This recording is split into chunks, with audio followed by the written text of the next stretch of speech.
The one-of-its-kind microgravity drop tower enables experiments where space-like scenarios need to be simulated.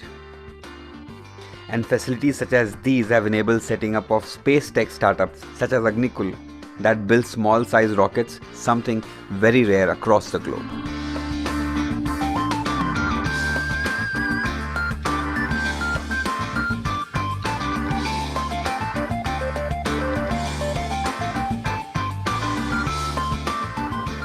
We are very excited about having this center on IIT Madras because it gives us an opportunity to work together to solve the challenges that face the nation.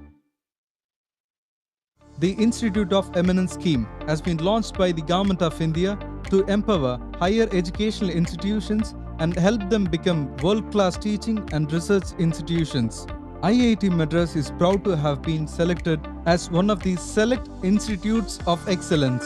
As part of our commitment to the cause of fostering world-class research, IIT Madras has set up a number of research initiatives in diverse fields of contemporary relevance.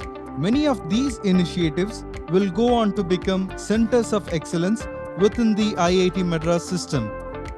A total of 68 research initiatives belonging to 21 identified technology clusters are presently underway. As part of these initiatives, it is proposed to host a series of webinars from each cluster to showcase the innovative research being generated to various stakeholders like researchers, industrialists, and policymakers. These webinars will give an opportunity to engage in conversation with eminent faculty from IIT Madras and other international researchers, and also to find more collaboration in those research areas. So why wait? Click the link below to be a part of this. A 12-feet minaret on the Darwaze-e-Roza of the Taj Mahal was blown away by high-speed winds in Agra on Wednesday.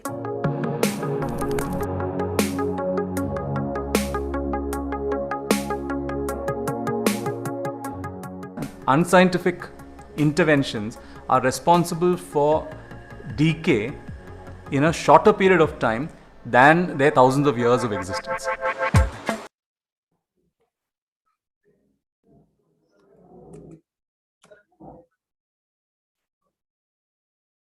Hello and good day to everyone. Thank you for joining us today.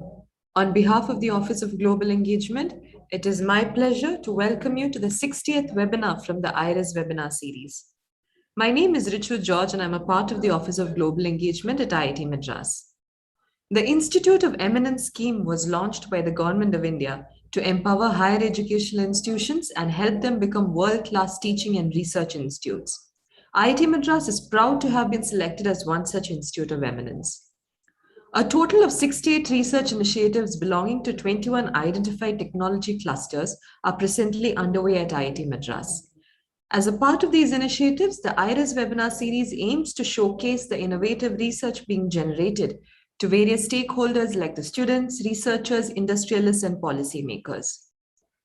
And from the physics technology cluster, the research initiative presenting today is titled Experimental High Energy Physics, led by Dr. Jim Libby. The proposed Center of Excellence in Experimental Particle Physics is working on fundamental physics questions related to the nature of matter and the forces that act between them. They work with large international collaborators at CERN and KEK, Japan.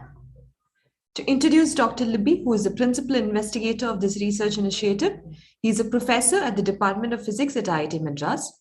Dr. Libby has 25 years of experience in experimental high-energy physics, collaborating on experiments at CERN, Stanford, Cornell, KEK, Japan, and IHEP, Beijing. He received his PhD from University of Oxford. Also joining us as a speaker today is Professor Prafulla Behera. He is a professor at the Department of Physics at IIT Madras. He has worked on experiments at KEK, CERN, and Stanford. Professor Behera has led efforts on CMS at CERN at IIT Madras, having previously worked on the Atlas experiment. He also established the Detector Development Laboratory at IIT Madras. Professor Behera received his PhD from KEK. Thank you for being with us today, Professor Jim and Professor Prafulla. Now it is my pleasure to introduce the moderator for the webinar today, Dr. Karim Trabelsi, Director of Research at ICJ Lab, Orsay, France. Dr. Karim is the deputy spokesperson of the Bell 2 experiment based in KAK, Japan, which is a global collaboration of over 1,000 scientists. Dr. Karim has held positions at KAK, EPFL, Lausanne, and the University of Hawaii prior to joining IJC Lab. He is a renowned expert on flavor physics and has previously served as physics coordinator of Bell and Bell 2 experiments. Thank you for joining us today, Professor Karim. We're very excited that you could be a part of this session. We also have Professor Prabhat Pujahari on the panel with us today. A very warm welcome to you too, Professor Prabhat. Now, before we start, a note to the participants. Please use the Q&A to enter your questions and upload questions that interest you so that the moderator can prioritize them later. Over to you, Professor Jim. Okay, thank you very much for the very nice introduction, and very happy to have Karim here today for our talks. So I will just share my screen and then get started. So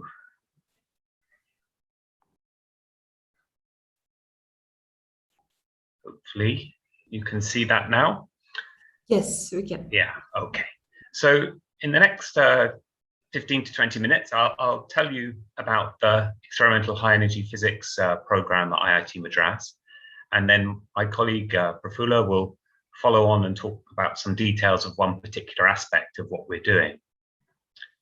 So just to summarize what I'm going to cover in this brief talk, there'll be an introduction to what we mean by particle physics and what we're studying. And then I'll introduce us, and also, quite importantly, our collaborations around the world.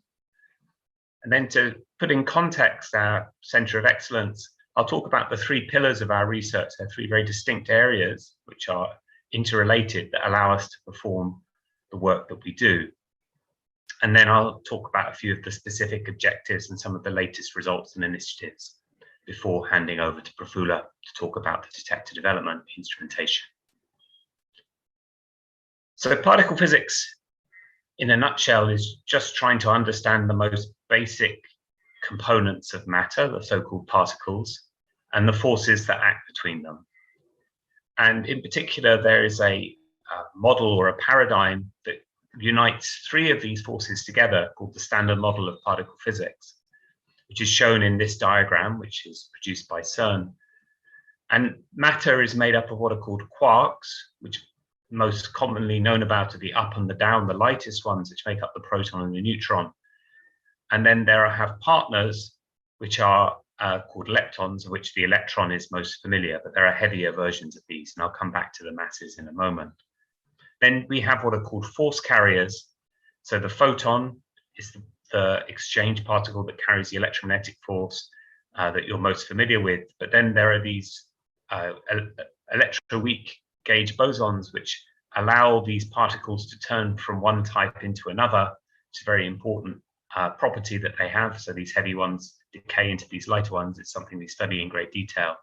Then there's the gluon, which actually holds together the quarks into these tightly bound states, like the proton, the neutron, and other elementary hadrons, which are made up of quarks.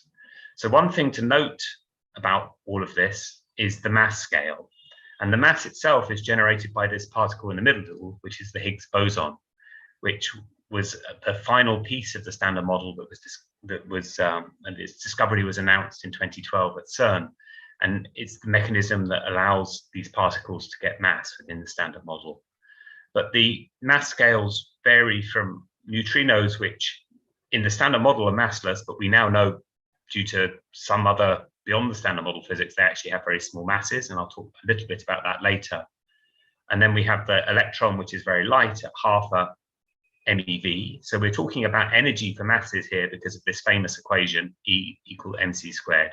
We always think of being able to turn mass into energy and vice versa in particle physics. And that's key to why we design some of the accelerators the way we do.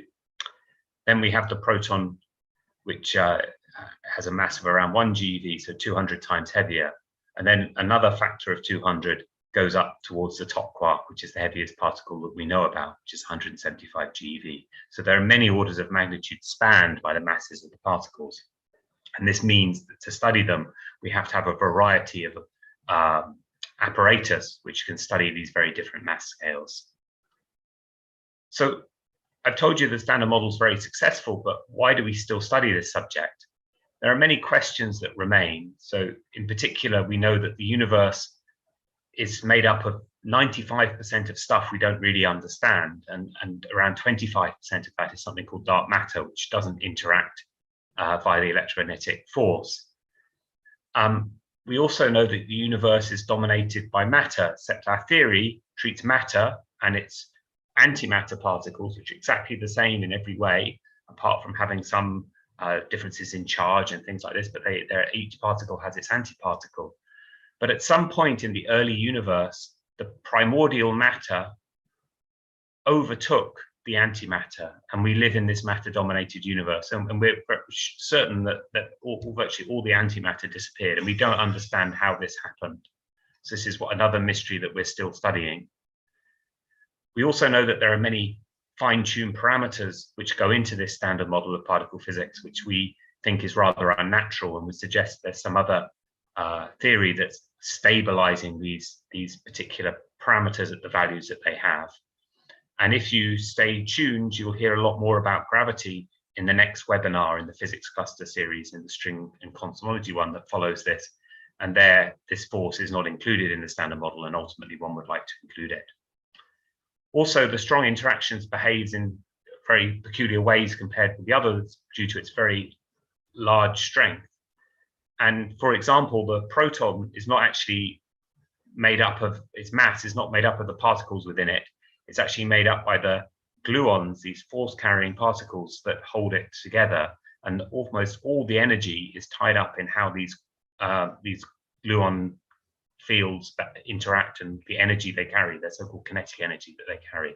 And this is not a well understood problem because of the strength of this force. It behaves very differently to the others, and it's still a very interesting area of research, which I'll talk a little bit more later.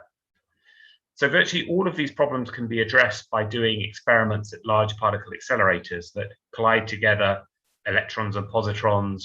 A positron is the antimatter electron, or protons and protons, so that we get very high energies and we produce these exotic particles or these heavier particles, and we watch how they behave. And then there are experiments that also look at neutrinos and particles from the cosmos, but we concentrate on those accelerators in this particular center of excellence. So to introduce us, there are 3 faculty in the experimental high energy physics group at IIT Madras: Professor Behera, Professor Pujari, and myself. And we have a variety of interests and experience which are complementary to one another, having worked in different areas of particle physics over the years. So the group itself was founded in 2009, and we are accompanied by 17 PhD students who are working hard on various aspects that you'll hear about later. We also have graduates working around the world. Plus, we interact with many of the students in the courses here, particularly MSc, dual degree, and BTEC projects. And again, I'll show an example of that later. So to talk about how we do this work, these experiments, these accelerator experiments require thousands of scientists to get them to work. So we collaborate with people all over the world. So the principal activity in the group is with the CMS experiment, the compact muon solenoid at CERN in Switzerland. And this is an experiment I'll talk much more about in the next few slides. Then our other main area of activity is the Bell 2 experiment, which is here 7 time zones away in Japan, which does a different type of collision, electrons and positrons together, to study a particular type of quark. But we're also involved with other projects around the world. There's this electron-ion collider, which is going to be built in America and Long Island at the Brookhaven National Laboratory, which is a new initiative. There's an experiment in China, which is similar to Bell, but very much smaller, slightly lower energy. And then even there's a homegrown experiment, the Indian Neutrino Observatory, which is potentially be constructed in Tamil Nadu, which would study these very light neutrinos and understand this mass property that they have. Professor Behera will talk some more about some of the instrumentation development that's gone on for the Indian Neutrino Observatory. So just to place these experiments in context and how they do slightly different things, this is a nice picture from the Fermi lab in America that splits up how we do particle physics research into 3 frontiers. One is the energy frontier, which is trying to get as much energy as possible in a small space to create the most massive particles. And that's how the Higgs boson was discovered at CERN. And this is the principal job of the CMS experiment. Then there's a so-called intensity frontier, which does things in a different way by just making very large samples of events. And then we can make very precise measurements or look for very rare things to happen, which could tell us potentially, and there are hints already in some of the data, of things that are going wrong with the standard model that can address some of the questions I raised on the earlier slides. And also neutrino physics and various other topics fall into this. We also have the cosmic frontier, where you look at astrophysical sources of particles. But so far, there is not so much activity on that at IIT Madras, but maybe in the second stage of our Centre of Excellence, we'd start to look at getting involved with this too. So just to talk now about how we do our research. So the CMS experiment is operating at the Large Hadron Collider, proton-proton collisions at this largest ever energy achieved by an accelerator. And we also have a heavy ion program there, where we study something called the quark-gluon plasma, which is to do with understanding the strong interaction that holds together those quarks. And this has been making the first measurements of the Higgs boson and also searching for things that are beyond the standard model. And it's a huge collaboration of 3,000 people from 51 countries. And at the heart of this is the CMS experiment, which is shown in this schematic here, which has lots and lots of different detectors, which would take me a lecture course to describe how each of these work. You'll hear a little bit more about some of them later. But for scale, this is an object that's tens of meters in length and height. And here is a person to give you that sense of scale. And what it's doing is making measurements of the positions of particles, such you can reconstruct what happens when two protons collide. So in this computer-generated image coming from a real collision, you see the spray of particles that come out. And using the information from this detector, you can reconstruct what's happened, and you make measurements of the things that you are interested in. The second pillar is computing. And there's around a petabyte of data each day produced at CERN. And it's impossible to process that all on site. So in this picture, and I can just try and show the video as well, this is showing the data traffic that goes around what's called the grid of the Large Hadron Collider, which sends data all over the world to be analyzed and processed and back and forth. And you see it's here coming to Japan and even here to Mumbai. And the Bell 2 also has a very similar system for analyzing its data. So we rely on high performance distributed computing to handle these petabytes of data, and we use state-of-the-art algorithms to process it and look for things that we're interested in, which leads me to the third pillar of what we do in particle physics, which is the analysis of this data. So we make the best use possible of the events that we have to make measurements that we can then compare to our predictions, or search through this for very rare things or new particles that we've yet to observe. And so here is an example of an analysis that came in part from the IITM group that measures a parameter that's related to CP violation, the so-called phi-s, and another parameter related to the type of decay. And the red circle shows the region that's statistically allowed by the data that we have, and the black point here with the line is the prediction. So everything agrees here. It's not in conflict with what we see in the standard model, but with more data and more precision, one hopes to see effects. So in terms of the objectives of our Centre of Excellence, in terms of instrumentation, you'll hear much more, but we are working towards the upgrade of the CMS so that it will run into the 2030s. We're looking at the Electron Ion Collider and the INO project, as well as possible upgrades and generic detector development.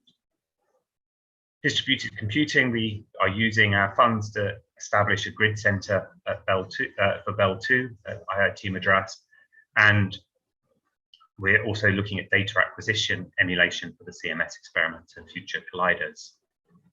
And then, of course, there's lots of analysis that goes on, and we're trying to just push the boundaries of what we know about the standard model and beyond. And we look at various different areas. Is that matter-antimatter asymmetry, and this CP violation, and and Higgs physics and new particles, as well as understanding strong interaction. So the real goals here is to train high quality human resources in these cutting edge research areas, as well as maybe establishing some synergies, as you'll hear about, with Indian industry, particularly related to the instrumentation and possibly with the big data. So a little bit more about BEL2. It's intensity frontier, as I said before. So this is to maximize the number of events produced. And to do that, you have to increase this parameter of the accelerator, which is called luminosity, which is naively related to the current running around your accelerator, which is shown here, which is close to Tokyo in Japan. It's not as large as the Large Hadron Collider, but it's still quite an impressive scale. And then you also have to squeeze these particles into a very small region of space, and this will increase your luminosity. So BEL2 has been running since 2019. We've been involved all the way through and have been working on various things that I'll tell you about in the next slide. But you see it's taking off, and this summer,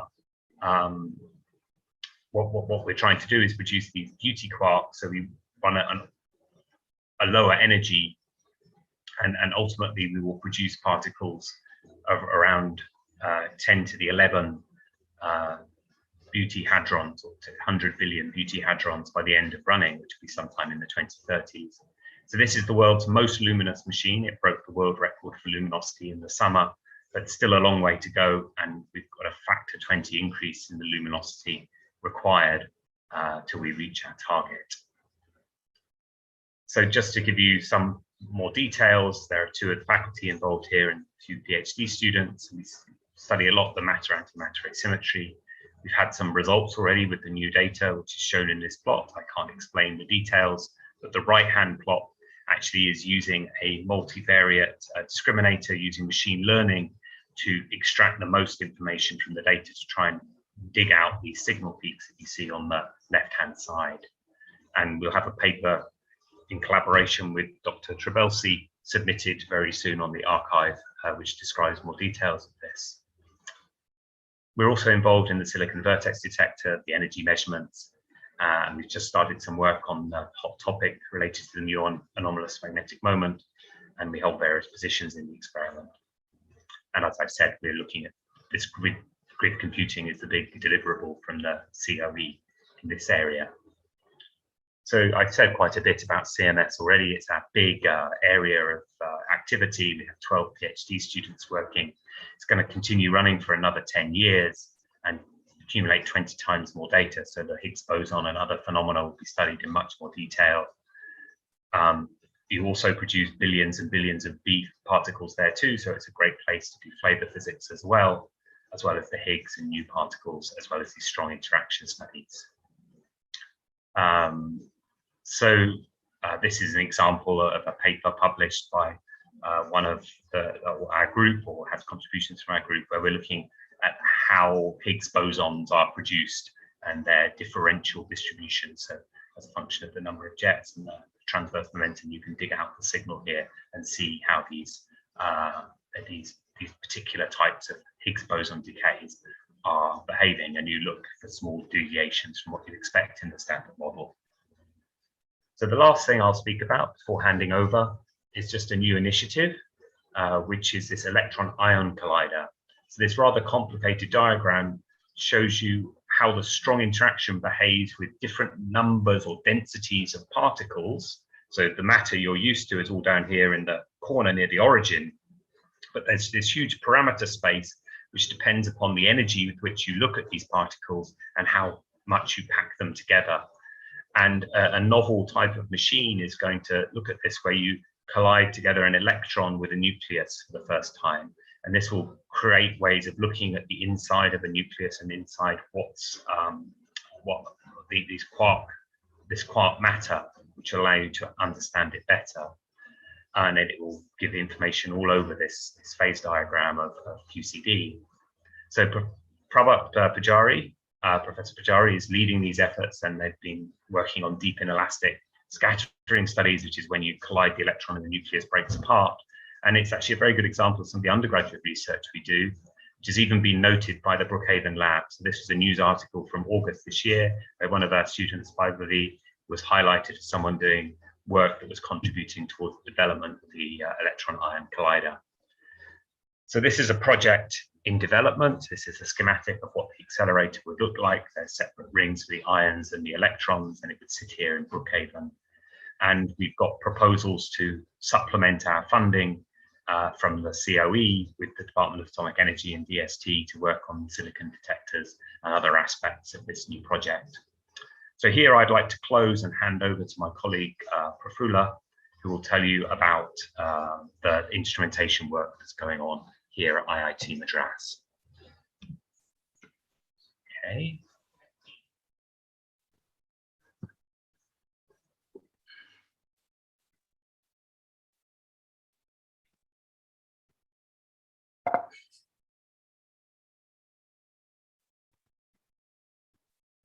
Let me share the screen.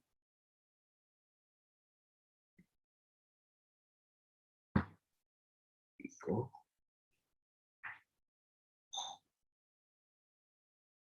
Hello, am I audible? Yes. Sir, you're audible. Thanks. Thank you, Jim, for the nice introduction as well as the activities related to physics. I'm going to talk about what is happening in the area of the first pillar, what Professor Libby said about the detector development. So in particle physics, when we talk about the detector development first before we exploit the physics. And I will touch base on the activities where we are involved. First thing, I'll be discussing about the INO related, what we did, and moving to the silicon aspect. So when we talk about particle detection, basically it is a charged particle. We have to measure some of the properties, and we just need the trajectory of the particles. That means we are talking about an interaction of a particle with the matter. Then the question is, why do we need different type of detector? It is basically because of the physics, what you want to do, and the cost. So first thing I will talk about the INO, for example, which we're supposed to build in India. And this is a very big detector shown in the left-hand side. And here, when we detect the charged particle inside the detector, we require 2 centimeters of position resolution. That should be good enough. That way, our detector requirement is RPC. For example, resistive plate chamber should be good enough to do physics.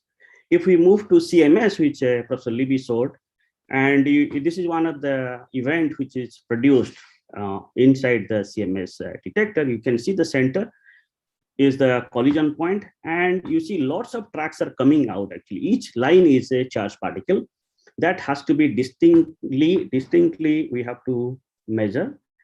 On top of that, we have seen here that there is a called displaced points, actually, which is called some particles have the lifetime they can travel and decay far from, not very far, but far from the center. So we should be able to distinguish that. That is why we need silicon detector whose position which will be 100 micron. That is what we are using. Then in future, where we look for the high luminosity LSE or future collider, electron positron collider, there we are moving further down, like the 36 micron by 36 micron position detector pixels. So this is how we develop from one place to other place. First thing I'm going to talk about the INO, which is very close to us in Tamil Nadu. So this shows the schematic diagram of the detector arrangement, where you see there is 2 plate is required. It's a glass. Any insulator is fine, but we use glass, easily available. And making it to a 2 conductor, we provide some kind of a coating which can hold the high voltage. And the right-hand side shows this a called glass gap. There is a small gap where you can put the gas, which is given in the below a combination to have the interaction with the charged particle when it passes through the detector.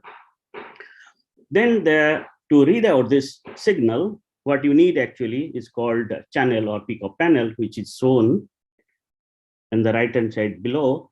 This is called 2 centimeter by 2 centimeter, what I talk about. This position is good enough. Within this area, if we find our particle, this is good enough for our physics purpose. So why do we need the gaseous detector? Why do we need gas? Because whenever charged particle goes pass through this gas, it will interact and it will ionize. Then it will have an electron and ion pair, and you collect that as your signal. Once you collect this is a one step actually. Then you have to move this analog charge to digitize. Then all sort of electronics is required to make it readable to your data. That is another called data acquisition system. The below plot shows if you have this arrangement, you apply the high voltage and you look at the current, and you see that slowly you are applying the high voltage and the field is increasing, and you suddenly see there is a rise. That means your detector or the detector which you built is having life at 12 kilovolt. So once you do that, that's not good enough. What you need to do actually, you have to see how efficient it is. For that, you have to have some particles which you can pass through. Nature is kind enough to provide us the atmospheric muon, you might have heard, and we use atmospheric muon for efficiency study for this detector, which is 1 feet by 1 feet detector. This is the schematic diagram shows here, and the take home here is your full system should work. Detector as well as the data acquisition system shown in the left hand side, it goes to your computer as a data. What we do actually use atmospheric muon. Whenever muon passing through the detector, it will give a signal, and that signal is shown in the oscilloscope. This is a dip you see. This shows that this is where our muon is going through, giving some signal. Do we use this to do all the characterization before we can fix the detector property, which will be used as a bigger detector? So a few of the studies we have done in our lab and have been published, just to glance it. For example, you see that this is the publication. What we did actually, you have many glasses available in the market. So to check which glass you want to use, because in the detector you have to use large amount of detector, which is in INO we have 30,000 2 meter by 2 meter glass piece we have to make. So what we have done actually, we have taken glass from the market, which one of the company we have Sengovin, we have taken Sengovin glass as well as the Asahi glass from Japan. And looking at this, actually this is just a one study which shows that you get the efficiency of your detector 100%, but operating voltage can change because the composition of the glass will be different. So this is a nice way to characterize your glass, which company should provide you the glass for the detector. You can do one more thing, whether you can look for the aging of the detector. For example, this detector, once you build, it will run for 10 to 15 years. And this detector is very sensitive for the water vapor. If at all water vapor goes into your detector, it will damage. So what we have done actually in the lab scale, we have introduced the water vapor into the detector and see how much damage happened and how can we recover or not. And it is a nice study we have done in the lab, and you can see the detector runs very nice and another detector is running fine. Your efficiency is nice. Once you introduce the gas vapor into the gas, actually, or suddenly your efficiency goes down. And after some days, what we have done, actually, we have tried to dry it with dry gas, and you can recover the efficiency. So what we see actually, it is not dangerous as long as you can recover it.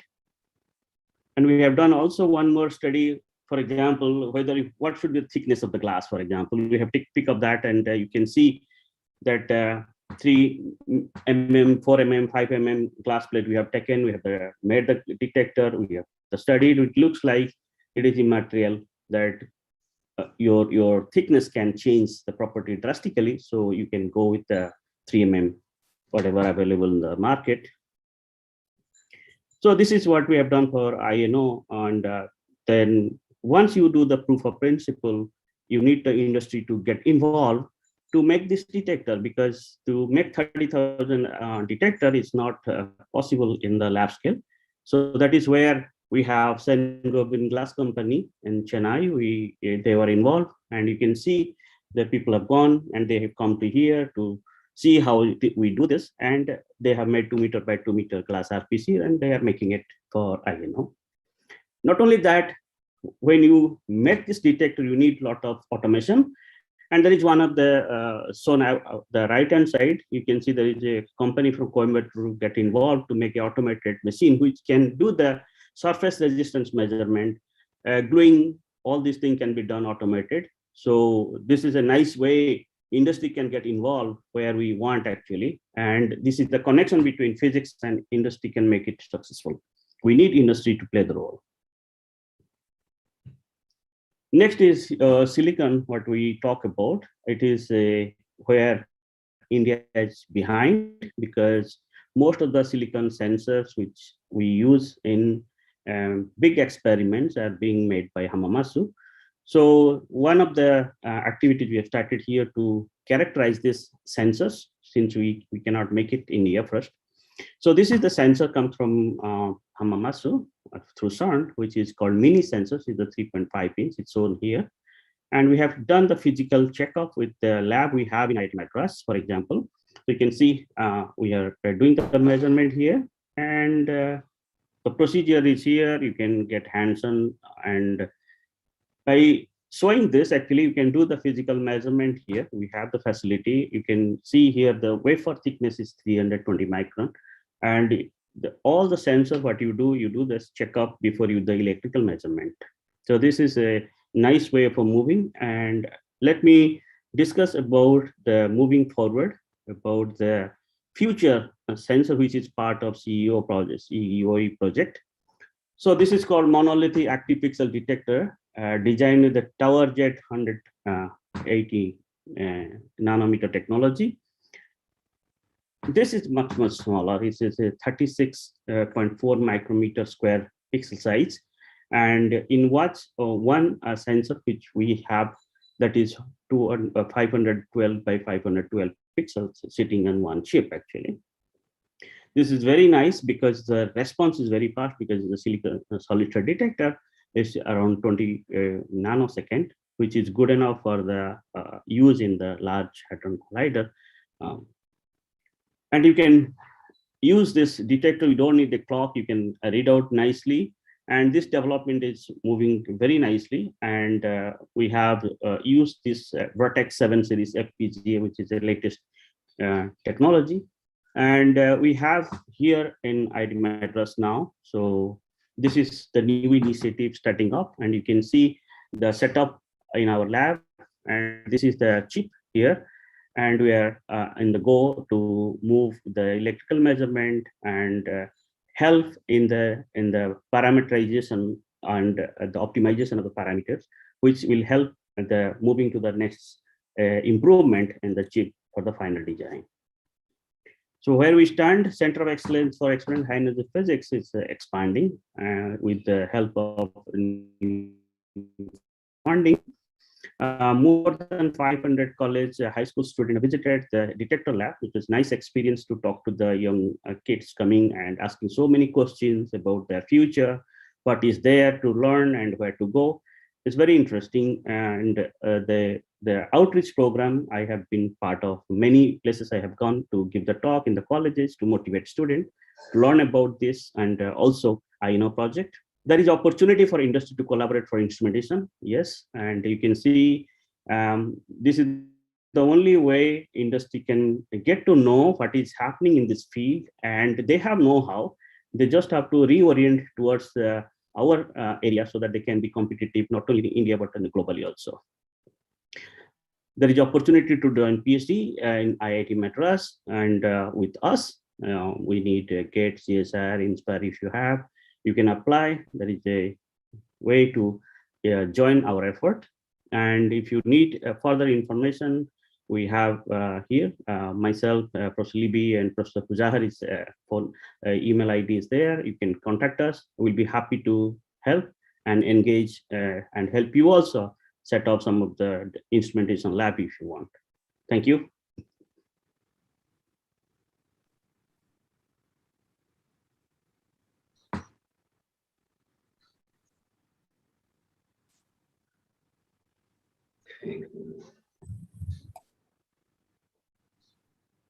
Jim? Yeah, so I think it's over to Karim now to see if there are any questions for us. Okay. I Have, mean, have you got the Q&A panel open?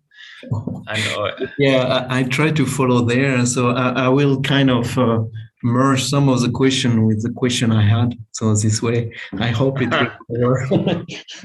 So, I mean, there is few interesting questions. One of them, I mean, it's related to what, I mean, can you maybe, Jim, can you give us, I mean, there is few experiments you have shown in parallel, but, you know, as a, you know, leader, one of the leader with Prafula of this group, I mean, what exactly are your choice you are making for, of the different experiment, and how do you see some kind of synergy that make you choose one experiment with the other one? I mean, you have mentioned few of those experiments. So what were the choice, how they were made? So partly those choices are made based on our experience, but also that they try and be complementary to one another in terms of the physics that can be done at these different experiments. So I know I showed a B physics result from CMS, but we want to have not all of our eggs in one basket, so to speak, because that these open questions that are there, we really don't know where the answers will come from. So as you well know, the B physics at the moment, because of these anomalies and things that are there, is a very important topic that must be looked at more and more closely. So we're very happy that we're involved with that, as well as exploring the energy frontier and learning more about the newest member of the standard model with the Higgs. So those choices are based on that we want to be broad. We don't want to be doing everything at CMS or everything at Bell 2 or everything on INO. We want to be able to, because I didn't even talk very much about neutrinos.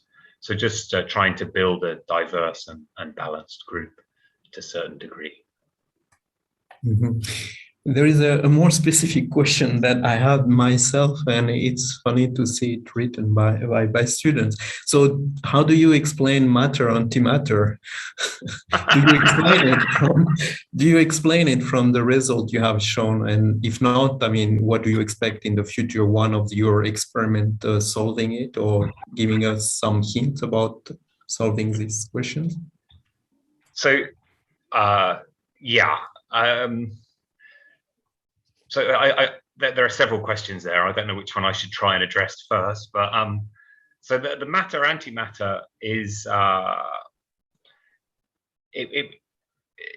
initially it was an observation when Dirac was writing down his quantum mechanical expression in relativistically, that he realized that one could actually support a state which had negative energy.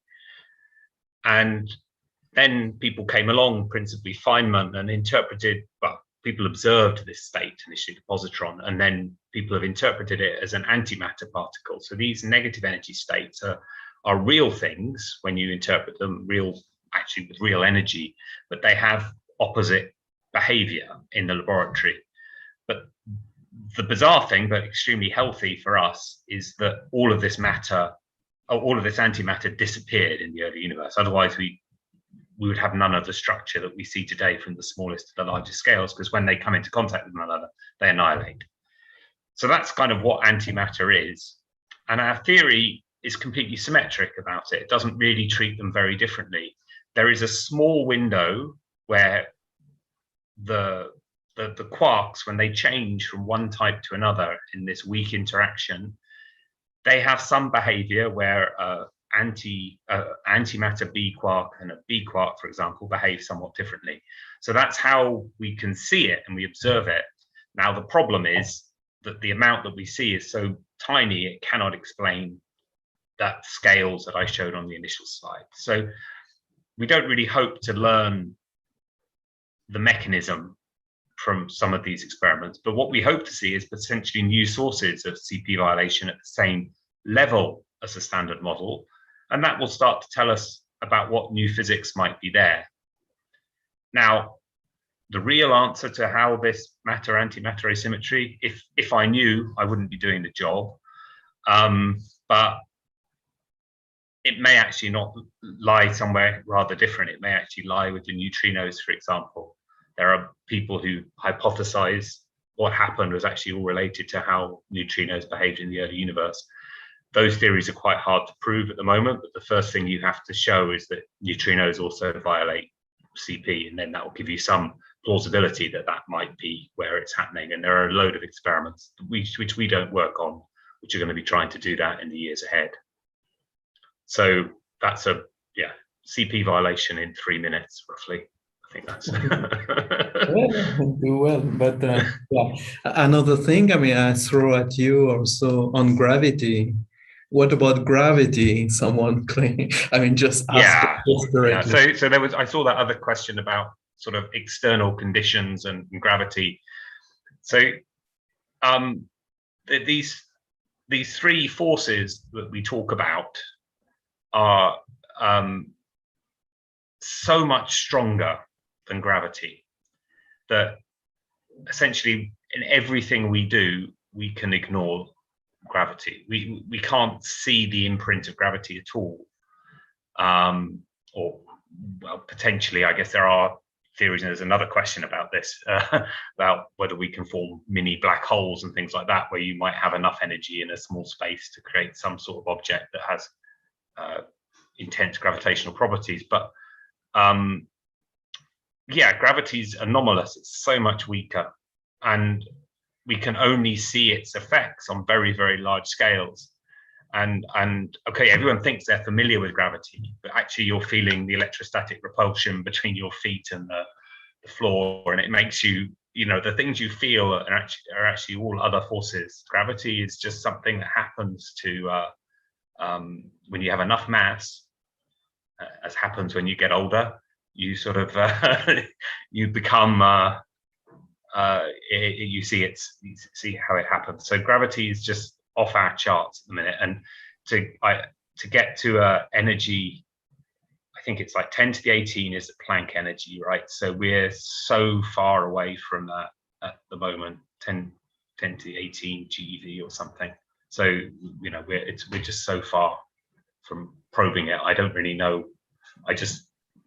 We have to put it to one side, but we might learn some interesting thing from the theories about gravity. Perhaps the strings or whatever will be the answer to some of the issues that we have. But this is why it's an open subject, right? This is what we're trying to see. But yeah, gravity is a tough one. Yes. Maybe also people are wondering, in those experiments you were talking about dark matter. I mean, can you have, some sign of dark matter, and how does it work? I mean, how does it manifest in the measurement you are doing? So maybe Prafula, do you want to talk about that at the CMS, for example, how they do a dark matter search there? Yeah, so I think this dark matter actually does not give any signature in the detector. So it will be very heavy. So you will have like a missing energy in an event. You look for the event where you have large missing energy. So that's like a kind of indirect search actually, but not the direct one. So acting as a neutrino will do, probably? Yeah, I mean, INO? No, I mean, as neutrino will do, you say missing energy, so. Yes, so basically neutrino missing energy and dark matter is usually heavy. It's not lightest. In CERN, you cannot probe the light dark matter. So it should be heavy. So if you were light, then you have to go for a different experiment to probe actually. LSC may not be sensitive for that because you have neutrino, which can give you also missing energy. Or we can look for it too in certain ranges, but at L2. But yes, well, it's a nice place also, light dark matter. But yeah, the dark matter, everyone one hoped that the direct searches would see something, but now they're getting to a stage where they wouldn't be able to tell it apart from a neutrino, and it's going to be very difficult to disentangle what the dark matter is if we reach that point. But there's certainly still hope, maybe in the long term, with some upgraded LHC-like experiment or more refined researches at low energy or axions and things, that you might be able to get to understand what dark matter is. And again, it may not be one thing, which is perhaps maybe a mistake we've been making. It may be several things contributing to it, which we just haven't thought about, and it might not be a single solution. Mhm. And our gravity colleagues are back in with primordial black holes now as well. So who knows? Yeah. There was also some question about the future of particle physics. I think that interests young physicists here. The collider solution. I mean, what is, your insight? I mean, is it the end of the colliders, or like dinosaurs, it's over, or what is going on? I'm starting to regret inviting you, Kareem.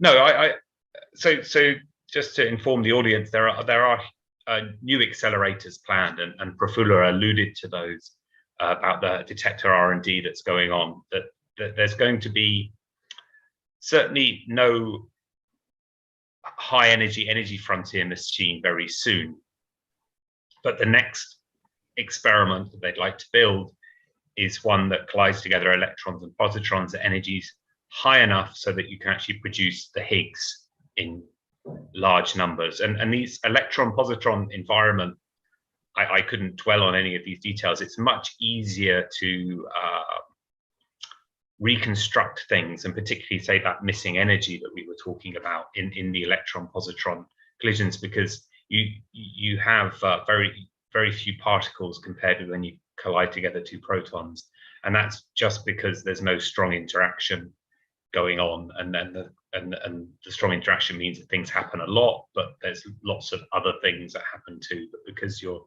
dealing with leptons, you get hadrons, but they will have been produced from the pure energy that you have in the initial state from the two leptons annihilating. So my personal feeling is there will be an electron-positron machine.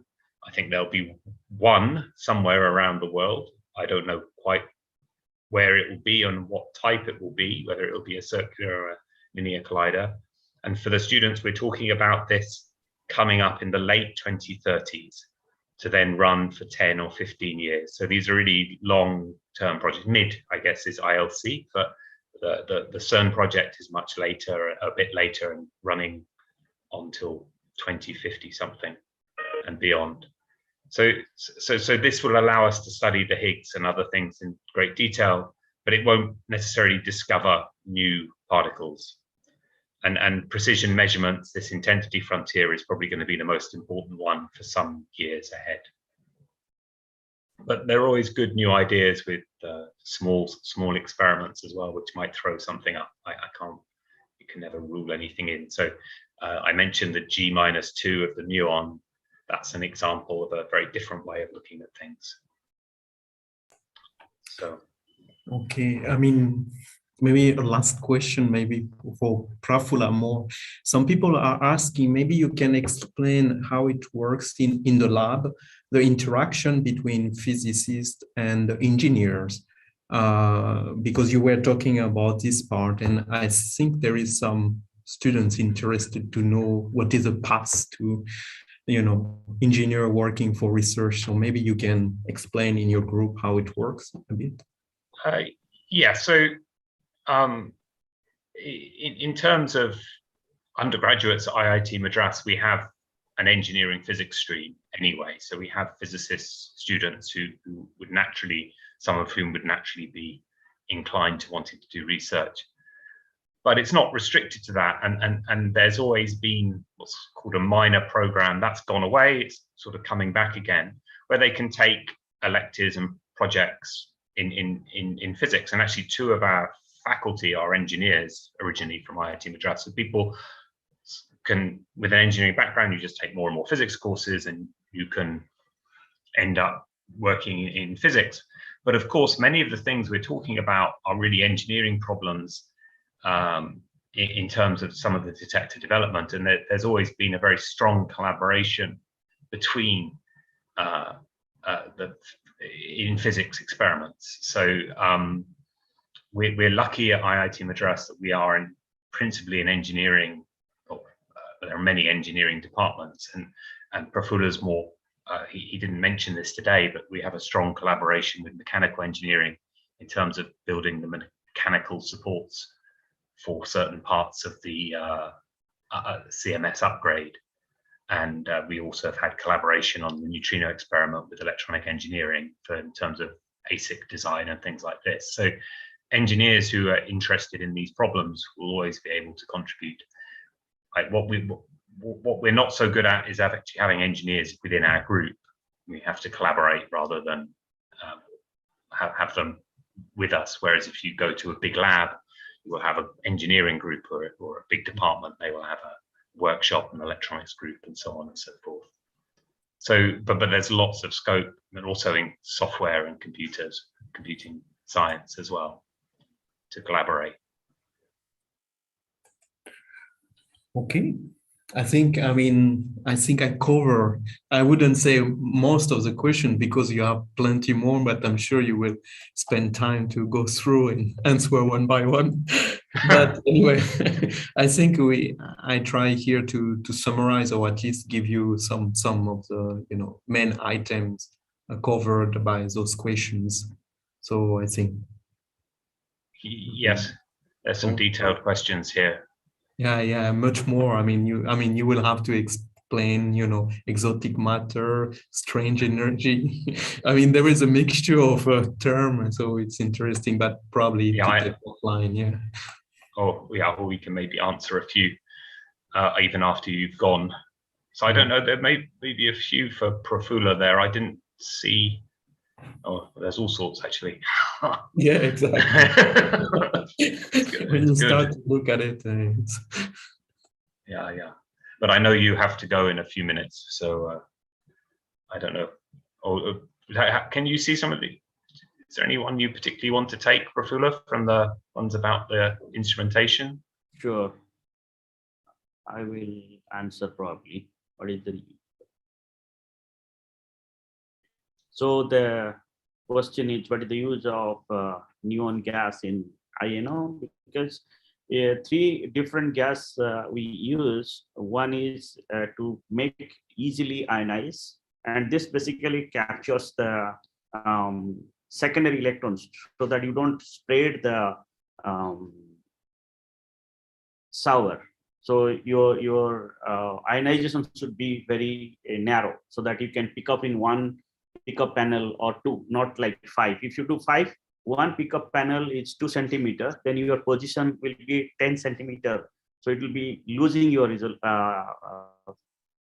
purpose of position measurement. Okay, so that's we do.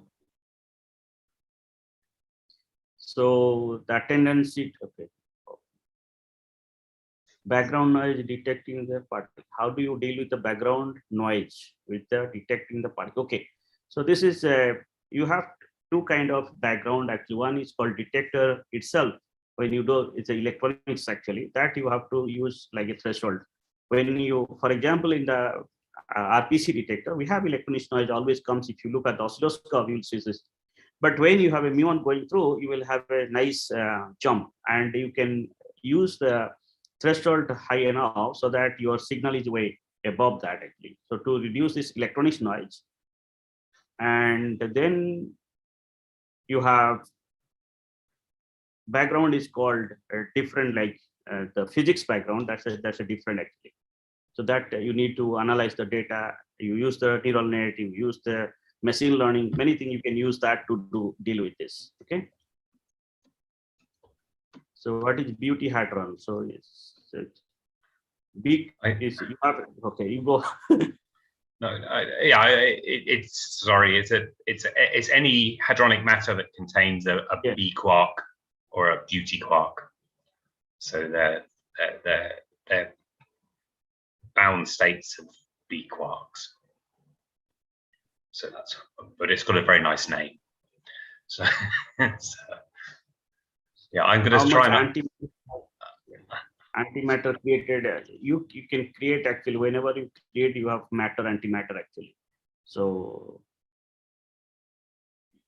yeah, but not enough to do the things that they do in angels and demons. So don't worry about that. So the amount of antimatter is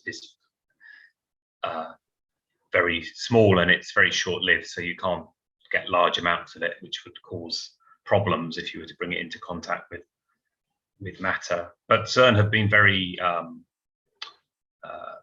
very good. They've even made anti-hydrogen now. We don't work on those experiments, but they have anti-hydrogen they've managed to produce. So you can see if anti-hydrogen behaves differently to a regular hydrogen.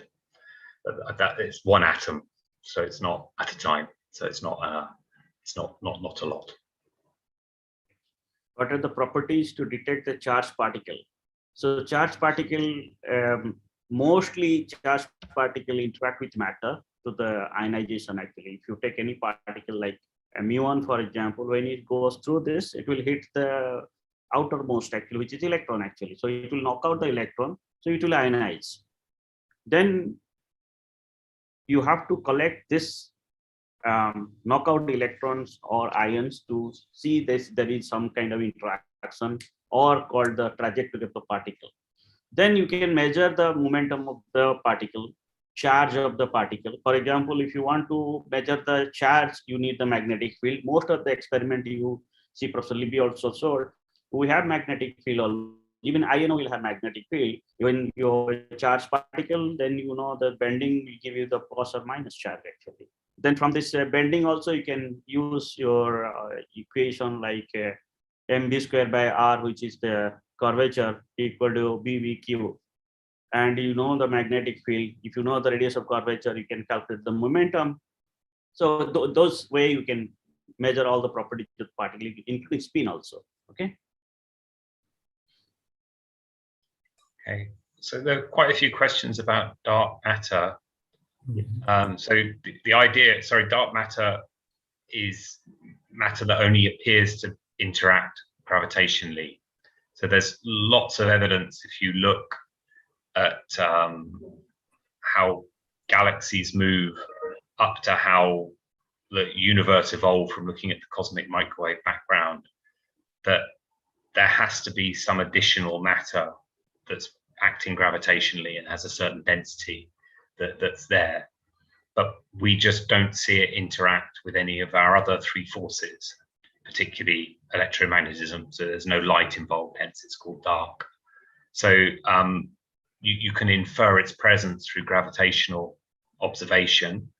And what we're trying to do is see if it interacts very, very weakly. And then we can either detect it directly in the laboratory or produce it in somewhere like the Large Hadron Collider. And then there are certainly theories where we have such weakly interacting particles. So they're not truly dark, but they just don't interact very readily with the rest of the matter. So that's what it is. But in general, it's something that exists because we can't explain how the universe looks without it. But we have no good sense of what the particles are that make it up. And it seems to be particles, cold, heavy particles.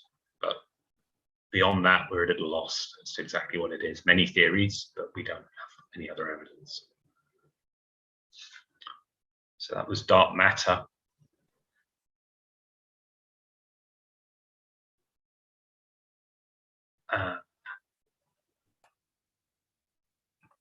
What could be the probable breakthrough of this study in terms of standard model? That's an interesting question, where it might break first. So we're seeing, in theory, the particles are supposed to behave very similarly, even though they're more massive. So all the what we call leptons, the electron, the muon, and the tau, all couple in the same way to the force carriers.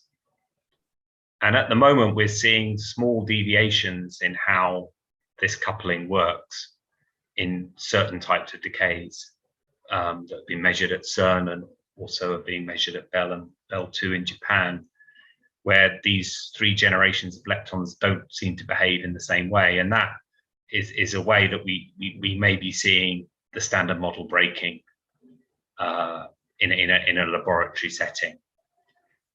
Because we have seen it once already, which is why neutrinos are massless in the standard model, but they do have mass.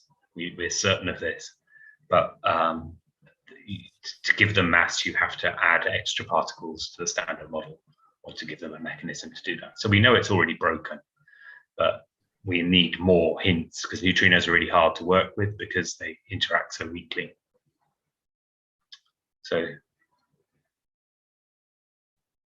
there's questions about fusion, which we're not really, we're not doing nuclear physics. So someone asked about femto scale, which is nuclear scale. We're actually sort of 3 orders of magnitude down and beyond that. It's 10 to the minus 18 meters and smaller when you're working with particles.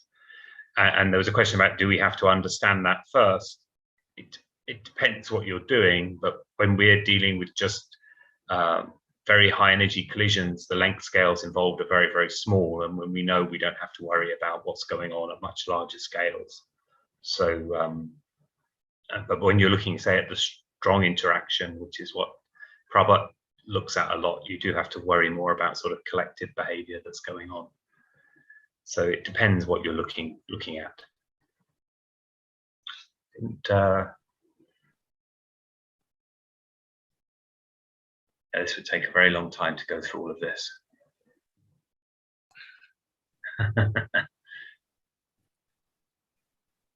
So how do we normally proceed, Ritu, with this? We have, do we just keep answering? I think the questions won't stop. So Okay. maybe you can answer probably one last question and then we can wind up. And I will email you all these questions. So whenever you do have the time, you can respond to them. And we have the contact details of the individuals. Yeah. Yes. So we can send. Okay. That may be easiest. Yeah. Maybe you can just do one last question and then we can. Okay. Well, maybe I've spoken a lot. So is there anything there, Prafula, that you'd like to just take, or Prabhat even? I haven't seen anything about the strong force stuff, but maybe there is something.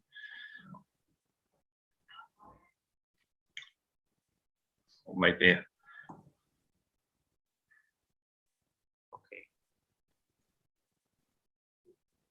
So how do you distinguish between muon tracks of different event if the path intersect or intertwine? So basically, you each event is unique actually in the collider experiment because of the time you can separate each event. So basically, you may not have overlapping of different events, but you can have 2 muons in an event. That's possible. Okay. For that, actually, if you have overlapping, you should have the detector resolution to separate. So intersecting point can be same, but you will have somewhere it will be different because it's very less likely you can create 2 particles with the same trajectory, same momentum, everything same. Okay, that's very, very, very, very rare. Otherwise, you will have the position resolution to separate 2 charge tracks. So that is why we need a very granular detector to reconstruct the thousands of tracks which I showed actually. And smaller the granularity, better way you can distinguish, and you can distinguish much more particles. For example, if you go to high luminosity LSC, you will have more particles to be produced in each collision. Then that is why we need more granular detector. Okay. Hi, I think I may answer at least one question. Sure. So there is actually a very interesting question, and I saw this question got 8 thumbs up.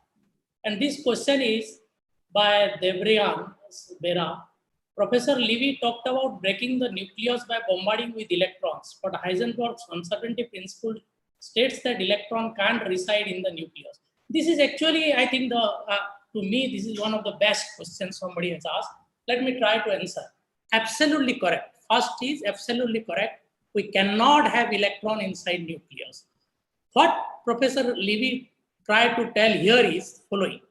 So the high energetic electron, it goes and it radiates photon. And that photon carries the energy and momentum, and that enter inside the proton, and it will interact with the quarks and gluons of the proton, not the electron. The electron cannot enter the nucleus. That's absolutely correct. So your question, what you are trying to ask is the Heisenberg uncertainty principle is still valid, very much valid. We cannot violate that. The thing here is there is a high energetic photon radiated, and the energy of that photon or the momentum of that photon depends on the momentum or energy of the incident electron. So when a high energetic electron is traveling, it will radiate a high energetic photon, and that photon actually enters the nucleus, not the electron. Thank you. Yeah.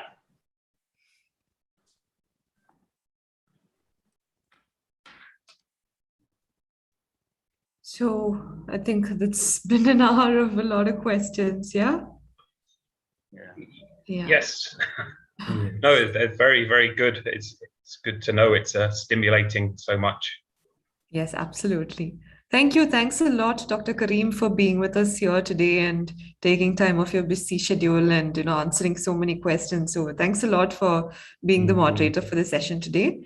And of course, many thanks to Professor Jim, Professor Prafulla, and Professor Prabhat for being here with us. And as you can see, there are so many questions, and people just have, I don't think they've had enough of their questions being answered. So thanks a lot again, and thank you to all of the audience. We will keep you posted if there are more events coming up.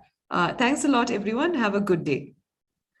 Thank you. Thank you. Thank you. Thanks a lot, Karim. Bye. Be in touch. Bye. Bye. Thank you, Richu. Anytime. Thank you. Bye-bye.